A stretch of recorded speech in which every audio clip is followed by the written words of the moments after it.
Hello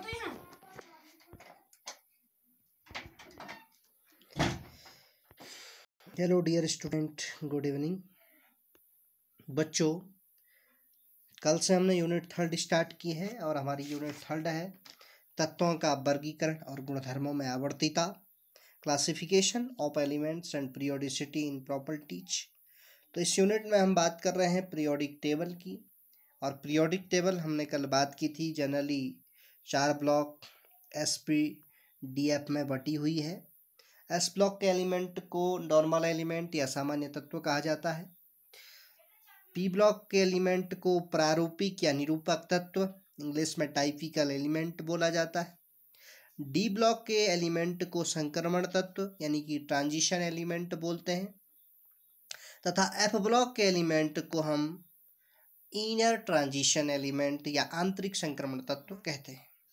बच्चों, S block जो है सामान्य तत्व, उनको 2 सब ग्रुप्स में बांटा गया है, फर्स्ट एस और सेकंड एस।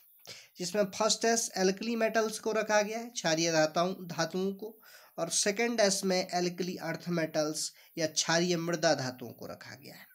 यानी कि ग्रुप 1 to 2 के एलिमेंट्स जो हैं वो एस ब्लॉक के एलिमेंट कहलाते हैं।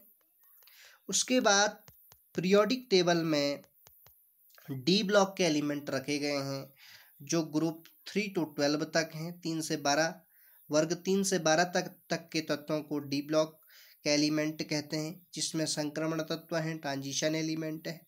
ये विशेष गुण दिखाते हैं, इसीलिए इनको संक्रमण तत्व कहा जाता है। साथ ही साथ यदि हम बात करें पी ब्लॉक के एलिमेंट की, तो ग्रुप 13 to 18 यानी कि पीरियोडिक टेबल में इस कोने में 13 to 18 तक, ग्रुप 13 to 18 तक के एलिमेंट को हम पी ब्लॉक एलिमेंट कहते हैं।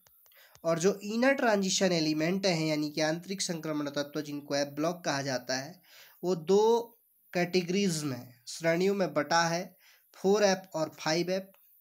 4F के एलिमेंट को लैंथेनाइड या लैक्टिनाइड कहते हैं और 5F के एलिमेंट को एंथेनाइड या एक्टिनाइड कहते हैं। 4F के एलिमेंट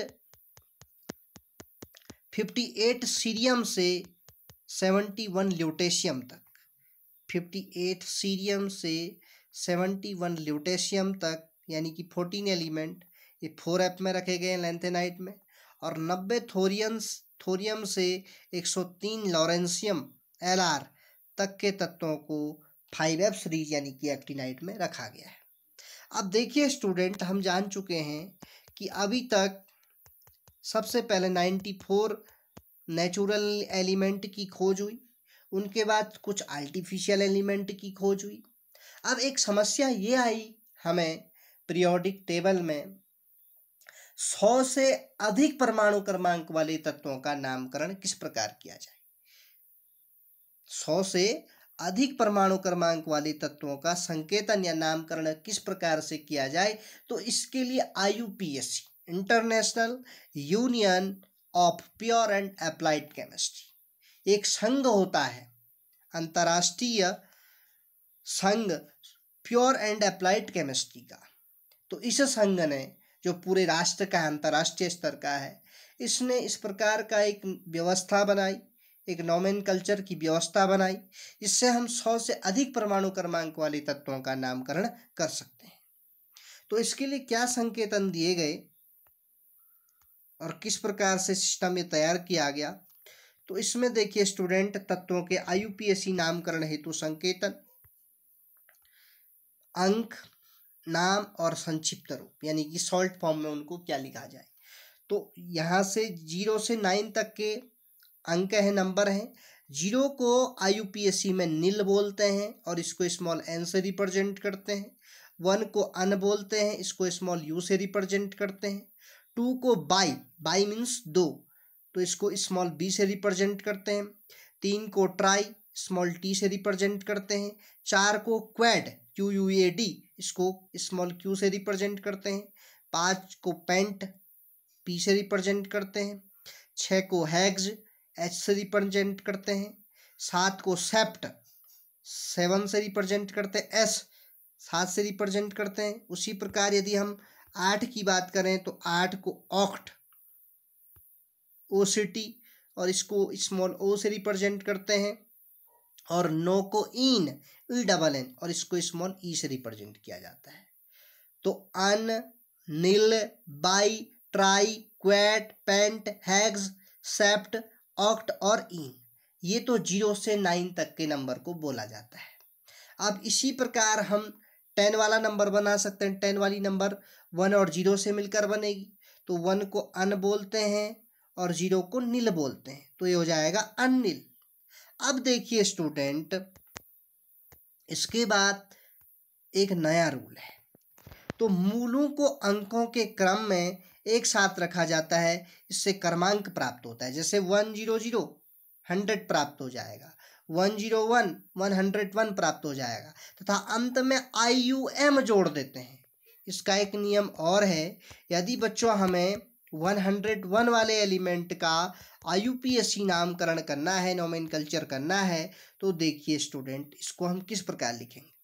1 को अभी हमने ऊपर बात की कि अन बोलते हैं तो UN से रिप्रेजेंट करेंगे। 0 को निल बोलते हैं तो NIL लिखेंगे। फिर 1 को अन बोलते हैं UN लिखेंगे, और अभी हमने बोला कि अंत में IUM जोड़ देते हैं, तो ये हो गया अन निल, फिर 1 को अन और प्लस IUM जोड़ दिया जाएगा, IUM, तो इसका नाम हो जाएगा अननिल अनियम। 101 वाले एलिमेंट का IUPAC नाम होगा अननिल अनियम, IUM जोड़ दिया जाता है। अब देखिए स्टूडेंट, यहाँ पर हम इन सभी एलिमेंट का IUPAC नामकरण की बात करेंगे 101 से 120 तक। तो ये देखिए, परमाणु क्रमांक 100 से अधिक वाले तत्वों का नामकरण, तो 3 टेबलें बनी हैं, परमाणु क्रमांक, नाम और प्रतीक। देखिए स्टूडेंट, वही अभी हमने बात की 101 वाले का अनिल अनियम।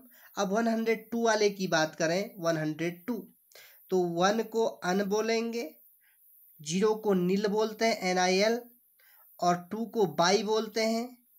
अब IUM जोड़ देते हैं, तो I यहाँ पे ऑलरेडी है ही, तो प्लस IUM जोड़ देने पर UM हो जाएगा पीछे से, तो इसका नाम हो जाएगा अननिल बाह्यम 102 वाले का। उसी प्रकार 103 वाले एलिमेंट की बात करें तो 1 को अन बोलते हैं, 0 को निल बोलेंगे और 3 को ट्राई, तो अननिल ट्राइयम UNT से दिखाएंगे, पहले के लेटरों को लेंगे।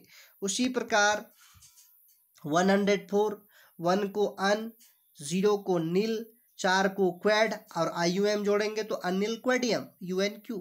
उसी प्रकार 105 का unnil pentium UNP, 106 unnil hexium UNH, 107 unnil septium UNS, 108 1 nil octium UNO, 109 और 9 को बोलते हैं EN इन, तो ये हो जाएगा 1 को अन, 0 को निल और 9 को इन और प्लस IUM जोड़ देंगे, तो हो जाएगा अननिल इनियम। उसी प्रकार 110 की बात करें तो अन नीलियम, अन नीलियम UUN। उसी प्रकार 112 की बात करें तो अननिल बाह्यम, 2 को बोलते हैं बाई। उसी प्रकार 113 अन ट्राइयम UNT, 114 अन क्वेडियम UNQ, 115 अन पेंटियम UNP, 116 अन हेक्सियम UNH, 117 अन सेप्टियम UAUUS, 118 अन ऑक्टियम UUO, 119 अन इनियम UUE, 120। अब देखो 120 का मैं आपको बता देता हूँ, कई बार एग्जाम में पूछा गया है 120 का, तो काफ़ी इम्पोर्टेंट है 120, क्योंकि 1 को बोलेंगे अन, 2 को बोलते हैं बाई, 0 को बोलते हैं निल और फिर नियम है IUM जोड़ देंगे, तो हो जाएगा अन बाई नीलियम UN, अन मतलब 1, 2 को बाई, 0 को नील और प्लस IUM जोड़ दिया तो अन/नीलियम। उसी प्रकार 102 इसका उल्टा 100 120 और 102 तीन सेम डिजिट है इसमें, तो 102 का यदि बोले तो इस प्रकार हो जाएगा 102 का अन नील बाइयम, अनिल बाइयम। तो देखिए स्टूडेंट, ये IUPAC ने जो 100 से अधिक एटॉमिक नंबर वाले हैं कॉम्पिटिटिव एग्जाम या किसी अदर एग्जाम के लिए बहुत इंपॉर्टेंट है, पूछे जाते हैं। तो सिंपल सा है, आपने इन डिजिट्स के IUPAC सिंबल याद करने हैं और आपको ये रूल याद हो जाना चाहिए कि अंत में प्लस IUM जोड़ दिया जाता है। नेक्स्ट बात करते हैं हम तत्वों के इलेक्ट्रॉनिक विन्यास तथा आवर्त सारणी के बारे में। देखिए स्टूडेंट, इलेक्ट्रॉनिक कॉन्फ़िगरेशन हमने कल भी पढ़ा था कि इलेक्ट्रॉनों के वितरण को कैसे इलेक्ट्रॉनों का डिस्ट्रीब्यूशन किया जाए, यही व्यवस्था इलेक्ट्रॉनिक कॉन्फ़िगरेशन कहलाती है। किसी परमाणु में इलेक्ट्रॉन की पहचान 4 क्वांटम संख्याओं से की जा सकती है और वो क्वांटम नंबर हमने पढ़ी थी कि N, L, MS होती हैं, जहाँ पे N, L, MS, N को आप प्रिंसिपल क्वांटम नंबर बोलते हैं जो पॉजिटिव इंटीजर 1, 2, 3 को डिनोट करती है।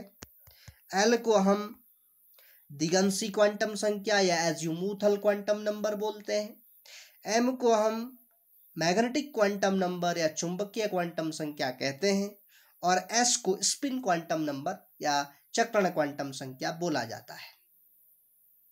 यह हमने बात की थी इससे प्रीवियस चैप्टर या यूनिट स्ट्रक्चर ऑफ एटम्स में। देखिए स्टूडेंट, एक काफ़ी इंपॉर्टेंट चीज़ हमने बात की थी कि यदि N की वैल्यू 1 हो तो L की 2 वैल्यूज होंगी 0 और 1, और यदि N की वैल्यू 2 हो तो L की वैल्यू 3 होंगी 0, 1 और 2, और यदि L की 3 वैल्यूज हो 0, 1, 2 तो M की क्या वैल्यूज होंगी, इसके लिए भी हमने बात की थी कि यदि हम M की वैल्यूज को निकालने के लिए ये व्यवस्था होती है कि उसको हम नंबर लाइन पे दिखाते हैं। तो यहाँ पे हो जाएगा आपका 0, -2, -1, +1 और +2, तो टोटल 5 वैल्यूज आएंगी M की। और जबकि स्पिन क्वांटम नंबर की केवल 2 वैल्यूज होती हैं, ±½ जहाँ पे +½ स्पिन अप को बताता है और -½ स्पिन डाउन को बताता है, यानी कि +½ क्लॉकवाइज को बताता है और -½ एंटी क्लॉकवाइज को बताता है। साथ ही साथ देखिए स्टूडेंट, मुख्य क्वांटम संख्या n परमाणु के मुख्य ऊर्जा स्तर एनर्जी लेवल जिसे सेल कहते हैं, और हमने पढ़ा था क्योंकि KLMN और N बताती है पॉजिटिव इंटीजर को 1, 2, 3, 4, तो ये आपके सेल को दिखाती है। और आप जानते हैं कि बोरवरी के नियम के अनुसार ये 2n² फॉर्मूला दिया गया, जहाँ पे यदि n की वैल्यू 1, 2, 3, 4 रखती जाए तो 2, 8, 18 और 32 हमें प्राप्त होता है, जहाँ का मतलब है कि KLMN यानी कि K में अधिकतम 2 इलेक्ट्रॉन, L में 8, M में 18 और N में 32 इलेक्ट्रॉन आ सकते हैं। साथ ही साथ हमने बात की थी कि सेल के भी कुछ सब सेल होते हैं जिसमें ऑर्बिटल्स को भरा जाता है, वो सब सेल SPDF हैं। और हमने बात की थी कि S में केवल एक कोश होता है, एक कक्षक, जिसमें 2 इलेक्ट्रॉन आ सकते हैं। P में 3 कक्षक होते हैं, अधिकतम 6 इलेक्ट्रॉन आ सकते हैं। D के 5 होते हैं, 1, 2, 3, 4, 5 और अधिकतम 10 इलेक्ट्रॉन आ सकते हैं। F में 7 ऑर्बिटल्स होते हैं और जिसमें अधिकतम 14 इलेक्ट्रॉन आ सकते हैं, 1, 2, 3, 4, 5, 6, 7। और इसके लिए हमने रूल भी पढ़ा था कि इलेक्ट्रॉनों को बढ़ते हुए क्रम में अबाउ के नियम के अनुसार भरा जाता है। दूसरा, पाउलीज का अपवर्जन नियम कि किन्हीं 2 इलेक्ट्रॉनों की चारों क्वांटम संख्याएं समान नहीं हो सकती हैं। और हुंड ने अपना अधिकतम बहुलता का नियम बताते हुए यह कहा था कि इलेक्ट्रॉनों का चक्रण तभी संभव है जब तक कि सभी ऑर्बिटल्स में एक एक इलेक्ट्रॉन भरा जाएगा, ग्राउंड स्टेट में जब वो एक्साइटेड स्टेट में जाएंगे तो कपल बना लेंगे, एक क्लॉकवाइज एक एंटी क्लॉकवाइज होगा। तो ये एसपीडीएफ सब सेल या उपकोष कहलाते हैं। देखिए स्टूडेंट, इससे कल हम बात करेंगे कि कैसे पीरियड में और कैसे ग्रुप में इलेक्ट्रॉनिक कॉन्फ़िगरेशन किया जाता है। साथ ही साथ हम कल डिटेल स्टडी करेंगे एसपीडीएफ ब्लॉक में इलेक्ट्रॉनों का कॉन्फ़िगरेशन कैसे किया जाता है तथा S block, P block, D block और एफ ब्लॉक का सामान्य इलेक्ट्रॉनिक विन्यास क्या होता है। आज की क्लास में हम इतना ही बात करेंगे। यदि आपको आज की क्लास पसंद आए तो वीडियो को लाइक कीजिए, अपने दोस्तों के साथ शेयर कीजिए और हमारे चैनल को सब्सक्राइब कीजिए। Thank you very much.